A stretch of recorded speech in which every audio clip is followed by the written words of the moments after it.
प्यारे विद्यार्थियों, आज हम बीएससी पार्ट सेकंड वनस्पति विज्ञान के तृतीय प्रश्न पत्र में प्लांट टिश्यू या पादप ऊतक के बारे में अध्ययन करेंगे। तो सबसे पहले यहाँ पर वर्ड आ रहा है टिश्यू। हिंदी में इसको हम ऊतक कहते हैं। टिश्यू शब्द वैज्ञानिक एन ग्रू के द्वारा दिया गया। आपको पता है कि सभी जीव कोशिकाओं से मिलकर बने होते हैं, यानी कोशिका जीवों की संरचनात्मक और क्रियात्मक इकाई है। कोशिकाएं आपस में समूहित होकर के ऊतक का निर्माण करती है। ऊतकों से ऊतक तंत्र बनता है, उनसे अंग, फिर अंग तंत्र और संपूर्ण जीव का निर्माण होता है। तो यहाँ पर हम टिश्यू या ऊतक का अध्ययन करेंगे। तो सिंपल शब्दों में हम कहें तो ऊतक है वो ग्रुप ऑफ सेल्स है, कोशिकाओं का समूह है जो एक स्पेसिफिक फंक्शन या विशिष्ट कार्य को संपन्न करता है। कोशिकाओं का समूह जो किसी विशिष्ट कार्य को संपादित करता है वह ऊतक कहलाता है। सामान्य रूप से ऊतक की परिभाषा में कोशिकाओं का ऐसा समूह जिनकी उत्पत्ति यानी ओरिजिन, स्ट्रक्चर यानी संरचना और फंक्शन यानी कार्य समान हो, उसे ऊतक कहते हैं। ये परिभाषा सरल ऊतकों के लिए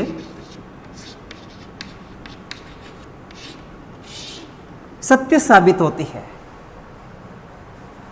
यदि हम कॉम्प्लेक्स टिश्यू यानी पादपों के जटिल ऊतकों की बात करें, जटिल ऊतक जैसे जाइलम एवं फ्लोएम की, तो जाइलम में 4 प्रकार की कोशिकाएं पाई जाती है, फ्लोएम में भी 4 प्रकार की कोशिकाएं पाई जाती है। अर्थात उन सभी कोशिकाओं की संरचना समान नहीं होती है, इसलिए वहाँ पर ये शब्द नहीं आएगा कि वो सभी कोशिकाएं संरचना में समान हैं। तो सिंपल रूप में अगर ऊतक की परिभाषा पूछे तो आपको ध्यान रखना है कि कोशिकाओं का ऐसा समूह जो किसी विशिष्ट कार्य को या स्पेसिफिक फंक्शन को संपादित करता है, उसे हम ऊतक या टिश्यू कहेंगे। तो प्लांट के संदर्भ में टिश्यू शब्द है वो एन ग्रू के द्वारा दिया गया था। यहाँ पर हम एनिमल टिश्यू की या जंतु ऊतकों की चर्चा नहीं कर रहे हैं। पादपों में 2 प्रकार के ऊतक होते हैं, जिसमें नंबर 1 है वह है विभज्योतक, इसको मेरिस्टेम कहते हैं। और दूसरा इसमें वह है परमानेंट टिश्यू या इनको स्थायी ऊतक कहते हैं। ऐसे ऊतक जिसमें निरंतर विभाजन की क्षमता होती है वो मेरिस्टेम। ऐसे ऊतक जिनमें विभाजन की क्षमता सामान्यतः नहीं पाई जाती है वह परमानेंट टिश्यू या स्थायी ऊतक कहलाते हैं। तो सर्वप्रथम हम इस वीडियो में मेरिस्टेम या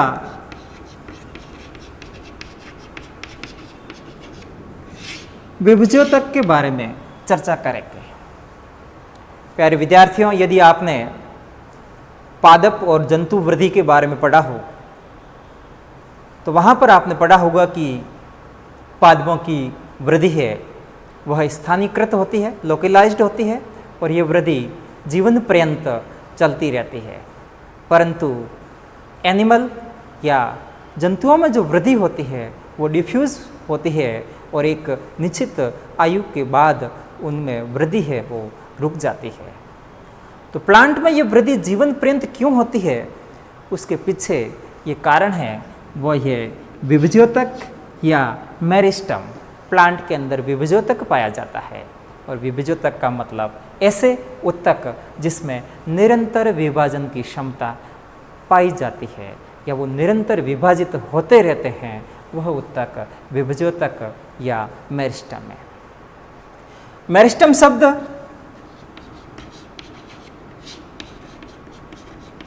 ग्रीक भाषा के शब्द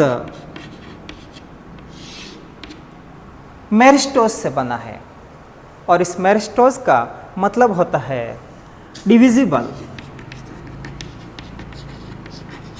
डिविजिबल हिंदी में इसको कहते हैं विभाजनशील। अभी बताया कि उन उत्तकों में निरंतर विभाजन की क्षमता पाई जाती है।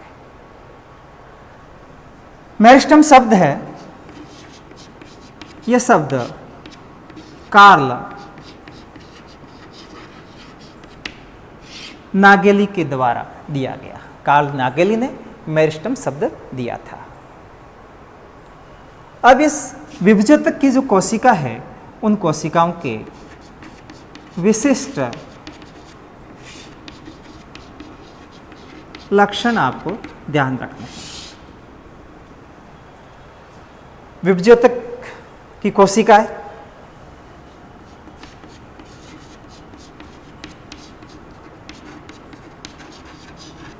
जीवित होती है, डेड सेल्स नहीं है, ये लिविंग सेल्स है, जीवित कोशिका है। इनकी जो कोशिका भित्ति होती है वो बहुत ही पतली होती है और सेलुलोज से निर्मित होती है। पतली सेलुलोज निर्मित कोशिका भित्ति इनमें होती है। यह कोशिकाएं गोलाकार हो सकती है, अंडाकार हो सकती है, बहुभुजीय हो सकती है, परंतु वे हमेशा आइसोडायमेट्रिक होगी, समव्यासित होगी। तो दूसरा पॉइंट इसमें, सेल्स ओवल हो सकती है, राउंडेड हो सकती है, गोलाकार, पॉलीगोनल हो सकती है, यानी बहुभुजीय। आप लिख लो इसको अंडाकार, ये गोलाकार, ये बहुभुजीय, और हमेशा आइसो डायमेट्रिक यानी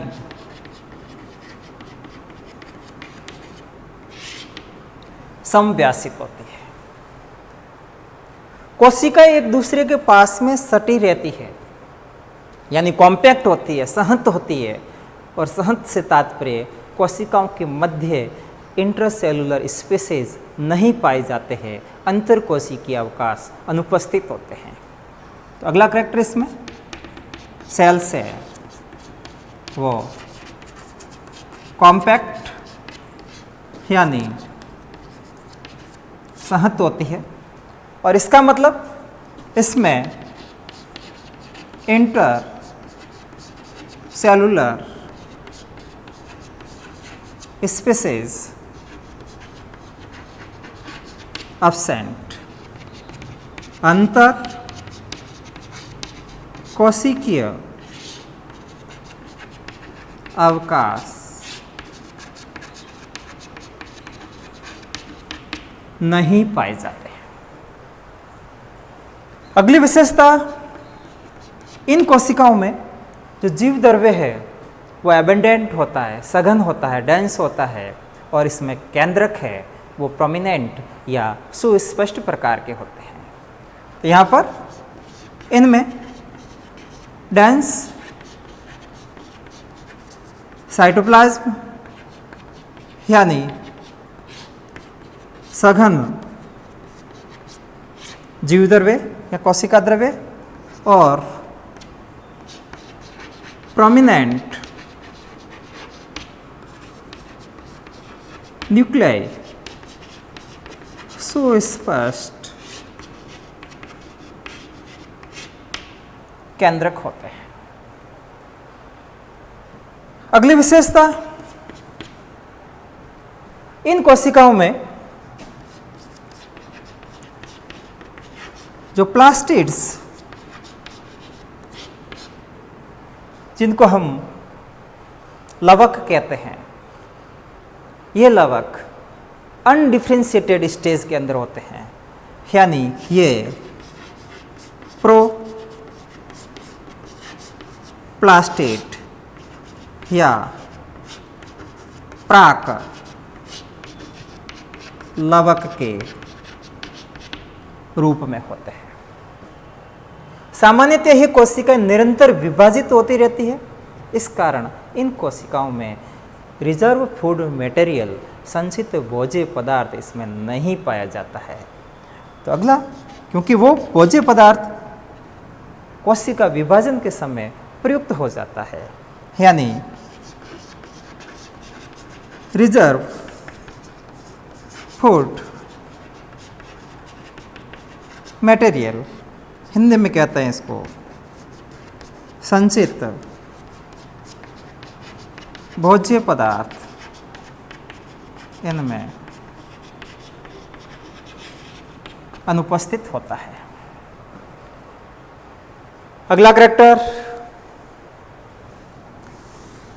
इन कोशिकाओं में वैक्यूल्स, जिसको हम रिक्तिकाएं कहते हैं, वैक्यूल्स या रिक्तिकाएं एब्सेंट होती है। रिक्तिकाएं अनुपस्थित होती है। यदि कभी रिक्तिकाएं उपस्थित है तो उस स्थिति में वो रिक्तिकाएं वेरी स्मॉल या बहुत ही अत्यंत छोटी या बहुत ही छोटी होगी। नॉर्मली ये कंडीशन है कि इनमें रिक्तिकाएं नहीं पाई जाती है, रिक्तिकाएं अनुपस्थित होती है। और अगली विशेषता इनकी कि मेरिस्टम या विभजोतक की जो कोशिका है वो कोशिकाएं सूक्ष्म जीवों यानी मुख्य रूप से ये कोशिकाएं वायरस फ्री होती है। ये कोशिकाएं विषाणु मुक्त होती है, यानी इन कोशिकाओं में विषाणुओं का प्रकोप नहीं होता है। यदि आपको वायरस फ्री प्लांट बनाने हैं, विषाणु मुक्त पादप का निर्माण करना है, तो उस समय हम विभजोतक या मेरिस्टेमेटिक सेल्स का प्रयोग करेंगे पादप उत्तक संवर्धन के समय। तो प्यारे विद्यार्थियों, आज हमने प्लांट टिश्यू या पादप उत्तक के सामान्य लक्षण और जिसमें भी विभजोतक के बारे में पढ़ा। आगे नेक्स्ट वीडियो में हम विभजोतक के प्रकार, वो भी अलग अलग प्रकार से, उत्पत्ति के आधार पर, उपस्थिति के आधार पर, संरचना कार्य के आधार पर, विभाजन के तल के आधार पर हम पढ़ेंगे।